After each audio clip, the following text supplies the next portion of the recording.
Alors, sans plus tarder, parce que c'est pas moi que vous êtes venu voir, hein, même si je suis contente de vous voir, je vais appeler notre première intervenante, qui est Madame Aubry, présidente de l'Union des écrivains et écrivaines du Québec. Et encore une fois, je vous remercie pour votre présence.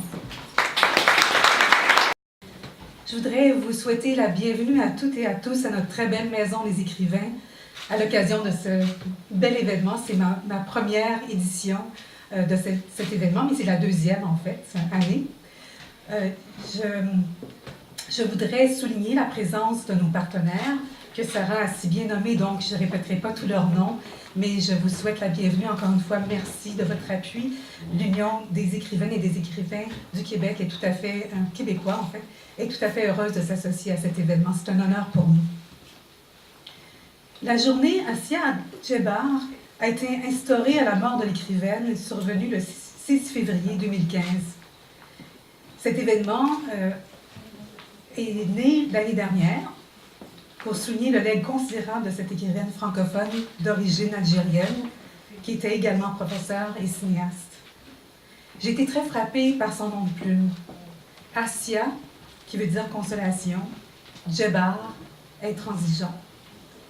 Je trouve que je ne connais pas personnellement, évidemment, je ne l'ai pas connue, cette écrivaine. J'ai malheureusement pas encore lu son œuvre, mais je vais la lire. Les livres sont ici, je vais les lire, c'est certain. Mais j'ai été frappée qu'elle ait choisi ce nom, qui est double, qui est en fait une double allégeance et une déchirure aussi.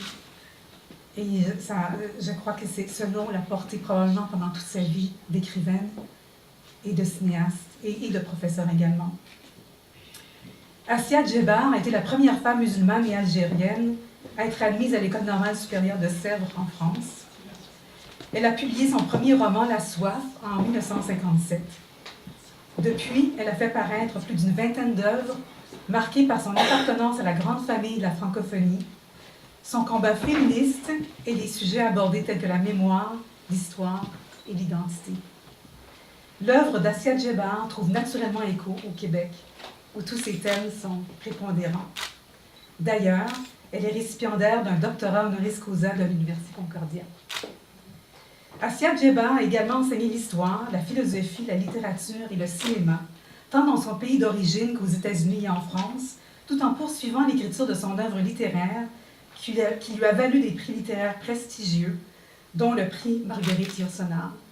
Je nomme expressément une femme parce que Assia Djebar était féministe et elle s'est beaucoup battue pour les femmes et ça me touche beaucoup aussi comme combat. Elle est aussi l'auteure de plusieurs films, dont La Zerda ou Les Chants d'oubli que j'ai vus avant de venir ici, qui m'a beaucoup émue. Ses œuvres ont été traduites dans 23 langues. Le 16 juin 2005, Assia Djebar a été la première écrivaine originaire du Maghreb à être élue à l'Académie française, occupant le siège numéro 5. D'où la date choisie pour rendre hommage à cette femme d'exception, à son œuvre et à son apport unique au monde littéraire dans la francophonie et partout ailleurs. Et j'aimerais vous quitter sur une citation tirée de son roman « Loin de Médine ». « Je crois entendre certaines nuits la voix grave de Fatima, particulièrement cette dernière fois où j'ai la vie vivante, allongée sur sa couche, mais parée comme une mariée. Je faisais partie de la seule délégation des épouses et des mères des Ansars qu'elle accepta de recevoir. Oui, parfois, au cœur de la nuit, j'entends ces derniers mots accusateurs. Je vais être débarrassée de tous vos hommes. Dorénavant, comme ils me paraissent lourds, tous ces hommes à l'opinion indécise. Quelle musulmane de cette ville ou d'ailleurs perpétuera cette éloquence enflammée qui nous brûlait, qui nous tenait en émoi? Bonne soirée.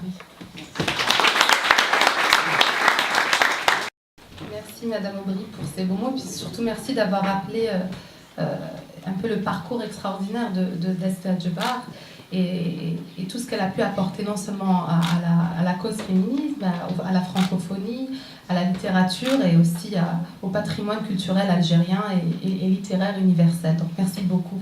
Alors j'appellerai maintenant Monsieur le Consul général, Monsieur Chériaf, pour un petit mot.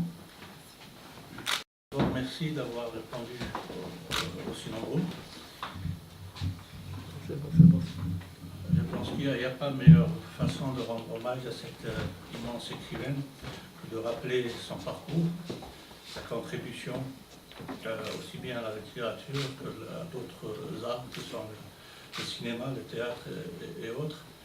Moi, le point sur lequel j'aimerais insister, c'était sa tenue et sa réaction par rapport à ce que l'Algérie avait subi pendant des années, des très longues périodes, et à travers l'arme qu'elle avait choisi d'utiliser. Elle a choisi d'utiliser la langue de celui qui était le colonisateur.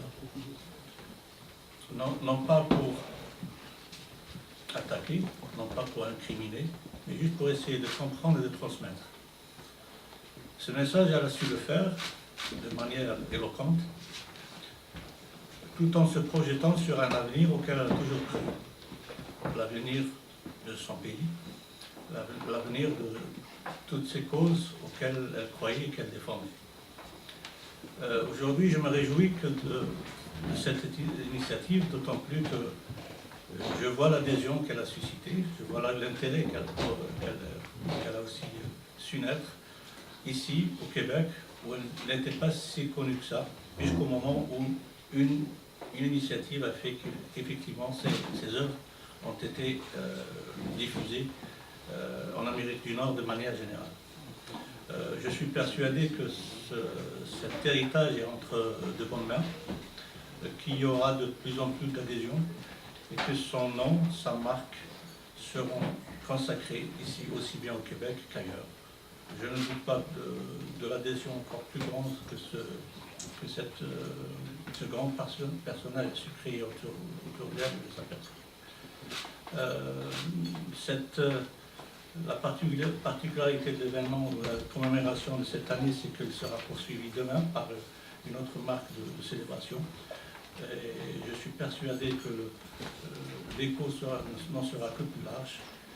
Encore une fois, merci à tous et à toutes d'avoir répondu présent. Bonne soirée.